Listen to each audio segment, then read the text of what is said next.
വടകരയിലെ കെ ശൈലജയുടെ തോൽവിക്ക് പുതിയ മാനം നൽകുന്ന നിലപാട് വിശദീകരണവുമായി പി ജയരാജൻ. CPM സംസ്ഥാന സമിതിയിൽ അസാധാരണ അഭിപ്രായ പ്രകടനവുമായി പി ജയരാജൻ രംഗത്തെത്തിയപ്പോൾ ഔദ്യോഗിക നേതൃത്വം അപ്പാടെ അമ്പരന്നു. ഭാവിയിൽ കെ ശൈലജ മുഖ്യമന്ത്രിയായി കാണണമെന്ന് ജനങ്ങൾ ആഗ്രഹിക്കുന്നുണ്ട് എന്നായിരുന്നു ജയരാജന്റെ പരാമർശം. ഇതിൽ വടകര തോൽവിയെ തന്നെ ജയരാജൻ ഉയർത്തിക്കാട്ടുകയും ചെയ്തു.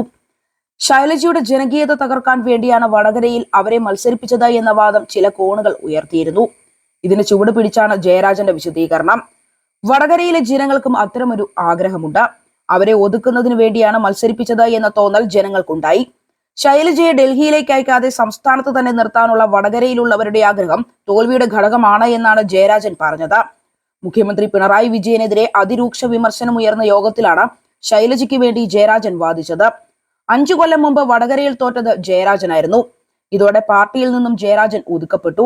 അങ്ങനെ ഒരു നേതാവാണ് ശൈലജയ്ക്ക് വേണ്ടി തോൽവിയിലും ഭിന്നമായ വാദമുഖം ഉയർത്തിയത്. മുഖ്യമന്ത്രി മാറണമെന്നോ പകരം കെ ശൈലജയെ കൊണ്ടുവരണമെന്നോ ജയരാജൻ പ്രത്യക്ഷമായി പറഞ്ഞിട്ടില്ല. പക്ഷേ മറ്റൊരു മുഖ്യമന്ത്രി മുഖത്തെ പാർട്ടിയിൽ അവതരിപ്പിക്കുകയും ചെയ്തു. ഇതിനു മുമ്പ് ആരും ഇത്തരത്തിലൊരു മുഖ്യമന്ത്രി ചർച്ച CPM നേതൃയോഗത്തിൽ ഉയർത്തിയിട്ടില്ല. കണ്ണൂർ രാഷ്ട്രീയത്തിൽ വഴിത്തിരിവുണ്ടാക്കുന്ന പരാമർശമാണ് ജയരാജൻ നടത്തുന്നത്. കേരളത്തിലെ തോൽവി കേന്ദ്ര കമ്മിറ്റിയിൽ ചർച്ചയാകും. പിണറായിയും തോൽവിക്ക് ഉത്തരവാദിയാണെന്ന വിലയിരുത്തൽ CPM കേന്ദ്ര നേതാക്കൾക്കുണ്ട്. അതിനിടെയാണ് പുതിയൊരു അഭിപ്രായ പ്രകടനം പാർട്ടിയിൽ ഉയരുന്നത്.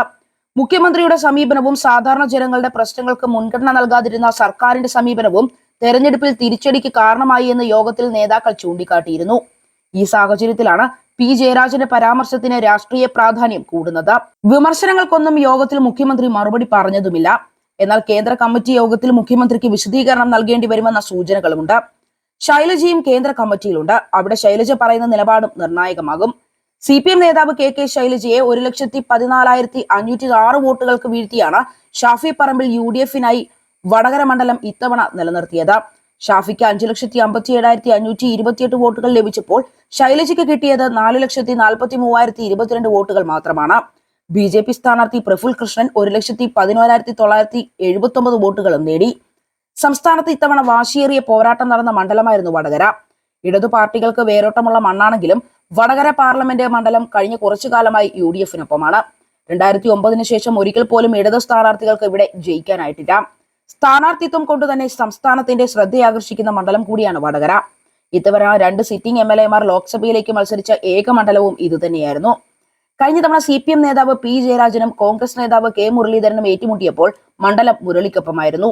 ഇത്തവണയും ഇരുമുന്നണികളും തങ്ങളുടെ കയ്യിലുള്ള മികച്ച നേതാക്കളെ തന്നെയാണ് ഇവിടെ പോരാട്ടത്തിന് നിയോഗിച്ചത്. മുൻ ആരോഗ്യമന്ത്രിയും കൂത്തുപറമ്പ് MLA-യുമായ കെ ശൈലജയെ CPM വടകരയിൽ സ്ഥാനാർത്ഥിയായി പ്രഖ്യാപിച്ചതോടെ തന്നെ രാഷ്ട്രീയ കേരളത്തിന്റെ കണ്ണുകൾ വടകരയിലേക്ക് കേന്ദ്രീകരിച്ചിരുന്നു.